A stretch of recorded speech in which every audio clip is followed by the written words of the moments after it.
മണി.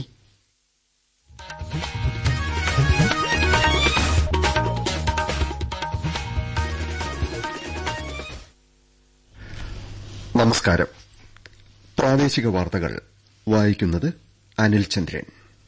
പ്രധാന വാർത്തകൾ. ത്രിതല പഞ്ചായത്തുകളിലെ കെ സ്മാർട്ട് പദ്ധതി മുഖ്യമന്ത്രി പിണറായി വിജയൻ തിരുവനന്തപുരത്ത് രാവിലെ ഉദ്ഘാടനം ചെയ്യും. പോക്സോ കേസുകൾ അന്വേഷിക്കുന്നതിന് പ്രത്യേക സംഘം രൂപീകരിക്കാൻ സംസ്ഥാന മന്ത്രിസഭായോഗം തീരുമാനിച്ചു. മുംബൈ ഭീകരാക്രമണ കേസിലെ പ്രതി തഹാവൂർ റാണയെ ഇന്ത്യയ്ക്ക് വിട്ടുനൽകുന്നത് നരേന്ദ്രമോദി ഗവൺമെന്റിന്റെ നയതന്ത്ര ശ്രമങ്ങളുടെ വിജയമെന്ന് കേന്ദ്രമന്ത്രി അമിത്ഷാ.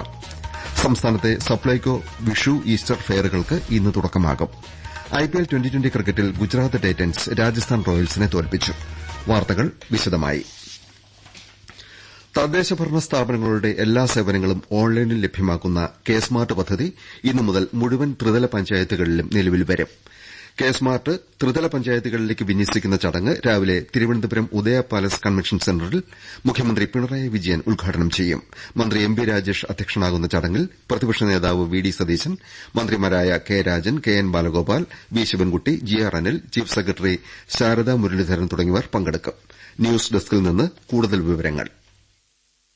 ജനന, മരണ, വിവാഹ രജിസ്ട്രേഷൻ മുതൽ വസ്തുനികുതിയും കെട്ടിട നിർമ്മാണ പെർമിറ്റും വരെ നിരവധി സേവനങ്ങൾ കെ സ്മാർട്ടിലൂടെ ലഭിക്കും. സമയബന്ധിതമായി സേവനം ഉറപ്പാക്കാനും ജീവനക്കാരുടെ ജോലിഭാരം കുറയ്ക്കാനും അഴിമതി സാധ്യത പരമാവധി ലഘൂകരിക്കാനും കെ സ്മാർട്ട് വഴി കഴിയും. ഇൻഫർമേഷൻ കേരള മിഷൻ രൂപകൽപ്പന ചെയ്ത പ്ലാറ്റ്ഫോമാണ് കെ സ്മാർട്ട്. രാജ്യത്ത് ആദ്യമായാണ് ഒരു സംസ്ഥാനം പ്രാദേശിക ഗവൺമെന്റുകളുടെ എല്ലാ സേവനങ്ങളും ഓൺലൈനിൽ ഒരുക്കി നൽകുന്നത്. നിലവിൽ കെ സ്മാർട്ട് ലഭ്യമാക്കിയ 87 മുനിസിപ്പാലിറ്റികൾക്കും 6 കോർപ്പറേഷനുകൾക്കുമൊപ്പം 941 ഗ്രാമപഞ്ചായത്തുകളിലും 152 ബ്ലോക്കുകളിലും 14 ജില്ലാ പഞ്ചായത്തുകളിലും പുതിയ സംവിധാനം ലഭ്യമാകും. കെ സ്മാർട്ട് ആപ്ലിക്കേഷന്റെ പൈലറ്റ് ലോഞ്ച് തിരുവനന്തപുരം കരകുളം ഗ്രാമപഞ്ചായത്ത്, തിരുവനന്തപുരം ജില്ലാ ബ്ലോക്ക് പഞ്ചായത്ത് എന്നിവിടങ്ങളിൽ ഈ വർഷം ജനുവരി 1 മുതൽ ആരംഭിച്ചിരുന്നു. ആശാപ്രവർത്തകർക്ക് 2005-ൽ പ്രഖ്യാപിച്ച അതേ ഇൻസെന്റീവാണ് കേന്ദ്ര ഗവൺമെന്റ് ഇപ്പോഴും നൽകുന്നതെന്ന് മുഖ്യമന്ത്രി പിണറായി വിജയൻ പറഞ്ഞു. അതേസമയം എൽഡിഎഫ് ഗവൺമെന്റ് ഓണറേറിയത്തിൽ ഇതുവരെ 6000 രൂപയുടെ വർധന നൽകിയിട്ടുണ്ടെന്നും ഇൻസെന്റീവും ഓണറേറിയവുമായി 13,000 രൂപ അവർക്ക് ലഭിക്കുന്നുണ്ടെന്നും മുഖ്യമന്ത്രി തിരുവനന്തപുരത്ത് വാർത്താസമ്മേളനത്തിൽ അറിയിച്ചു. ഇപ്പോൾ സമരം ചെയ്യുന്നത് ആശാപ്രവർത്തകരിൽ വളരെ ചെറിയ ശതമാനം മാത്രമാണെന്നും 5 തവണ ചർച്ച നടത്തിയിട്ടും പ്രശ്നം തീർക്കാൻ അവർ തയ്യാറാകുന്നില്ലെന്നും പിണറായി വിജയൻ കുറ്റപ്പെടുത്തി. അതിനിടെ ആശാപ്രവർത്തകരുടെ സമരം ഇന്ന് 60-ാം ദിവസത്തിലേക്ക് കടന്നു. നിരാഹാര സമരം 22-ാം ദിവസത്തിലേക്കും പ്രവേശിച്ചു. പോക്സോ കേസുകൾ അന്വേഷിക്കുന്നതിന് പ്രത്യേക സംഘം രൂപീകരിക്കാൻ ഇന്നലെ ചേർന്ന സംസ്ഥാന മന്ത്രിസഭായോഗം തീരുമാനിച്ചു. ഇതിനായി 304 തസ്തിക സൃഷ്ടിക്കും. പുതിയ സാമ്പത്തിക വർഷത്തെ മദ്യനയത്തിനും മന്ത്രിസഭ അംഗീകാരം നൽകി. കെൽട്രോൺ തൊഴിലാളികളുടെ ശമ്പള പരിഷ്കരണം 2017 ഏപ്രിൽ 1 മുതൽ മുൻകാല പ്രാബല്യത്തോടെ നടപ്പാക്കും. ഭൂരഹിതരായ അതിദരിദ്രർക്ക് ഭൂമി കണ്ടെത്താൻ മറ്റ് ഗവൺമെന്റ് വകുപ്പുകളുടെ ഉടമസ്ഥതയിൽ ഉപയോഗിക്കാതെ കിടക്കുന്ന ഭൂമി ഏറ്റെടുക്കും. സുനാമി പുനരധിവാസ പദ്ധതിയിൽ നിർമ്മിച്ചതും ആൾതാമസം ഇല്ലാത്തതുമായ ഫ്ളാറ്റുകളും ഇതിനായി ഉപയോഗിക്കാൻ ജില്ലാ കളക്ടർമാർക്ക് അനുമതി നൽകാൻ മന്ത്രിസഭായോഗം തീരുമാനിച്ചു. മുംബൈ ഭീകരാക്രമണ കേസിലെ പ്രതി തഹാവൂർ റാണയെ ഇന്ത്യയ്ക്ക് വിട്ടുനൽകുന്ന അമേരിക്കൻ തീരുമാനം നരേന്ദ്രമോദി ഗവൺമെന്റിന്റെ നയതന്ത്ര ശ്രമങ്ങളുടെ വൻ വിജയമാണെന്ന് കേന്ദ്രമന്ത്രി അമിത്ഷാ പറഞ്ഞു. ഇന്ത്യയിലെ ജനങ്ങൾക്കെതിരെ പ്രവർത്തിച്ചവരെയെല്ലാം രാജ്യത്ത് തിരിച്ചെത്തിക്കുന്നത് ഗവൺമെന്റിന്റെ ഉത്തരവാദിത്തമാണെന്നും ഷാ വിലയിരുത്തി. ഇന്ത്യയിലെ കോടതിയിൽ തഹാവൂർ റാണയെ വിചാരണ ചെയ്യാൻ കഴിയുന്നത് വലിയ നേട്ടമാണെന്നും അദ്ദേഹം ന്യൂഡൽഹിയിൽ സ്വകാര്യ ടിവി ചാനലിനോട് പറഞ്ഞു. തഹാവൂർ റാണയെ ഇന്ന് പ്രത്യേക വിമാനത്തിൽ ഇന്ത്യയിൽ എത്തിച്ചേക്കുമെന്നാണ് റിപ്പോർട്ട്. ഇന്ത്യയിലേക്ക് തിരിച്ചയക്കുന്നത് തടയണമെന്ന റാണയുടെ അപേക്ഷ യുഎസ് സുപ്രീംകോടതി തള്ളിയതിനെ തുടർന്നാണ് അമേരിക്കൻ നടപടി. പൌരത്വ ഭേദഗതി നിയമത്തിനെതിരെ കോൺഗ്രസ് നേതാവ് രാഹുൽ ഗാന്ധി അഭ്യൂഹങ്ങൾ പരത്തുകയാണെന്ന് കേന്ദ്രമന്ത്രി അമിത്ഷാ കുറ്റപ്പെടുത്തി. നിയമം നടപ്പാക്കുന്നതോടെ മുസ്ലിങ്ങളുടെ പൌരത്വം ഇല്ലാതാകുമെന്ന തരത്തിൽ രാഹുൽ ഗാന്ധിയും അദ്ദേഹത്തിന്റെ കൂട്ടാളികളും വ്യാജപ്രചാരണം നടത്തുകയാണ്. ഇതുവരെ മുസ്ലിം വിഭാഗത്തിൽപ്പെട്ട ഒരാൾക്കും നിയമം മൂലം പൌരത്വം നഷ്ടപ്പെട്ടിട്ടില്ലെന്ന് അമിത്ഷാ വ്യക്തമാക്കി.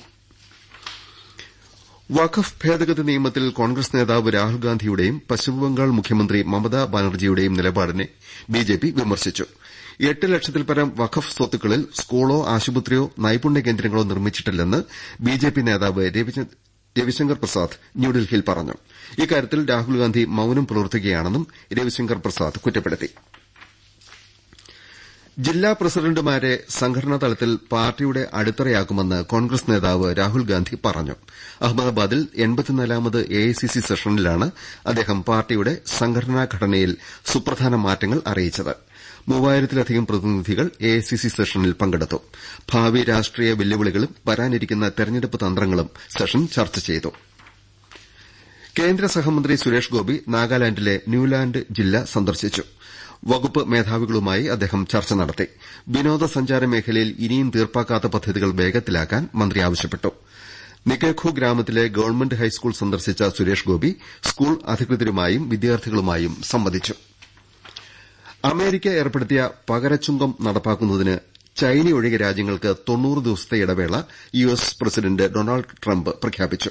അതേസമയം ചൈനയ്ക്കെതിരെ ചുമത്തിയ ചുങ്കത്തിന്റെ നിരക്ക് 125% ഉടൻ പ്രാബല്യത്തിൽ വരും വിധം ട്രംപ് ഉയർത്തുകയും ചെയ്തു. സംസ്ഥാനത്ത് സപ്ലൈകോയുടെ വിഷു ഈസ്റ്റർ ഫെയറുകൾക്ക് ഇന്ന് തുടക്കമാകും.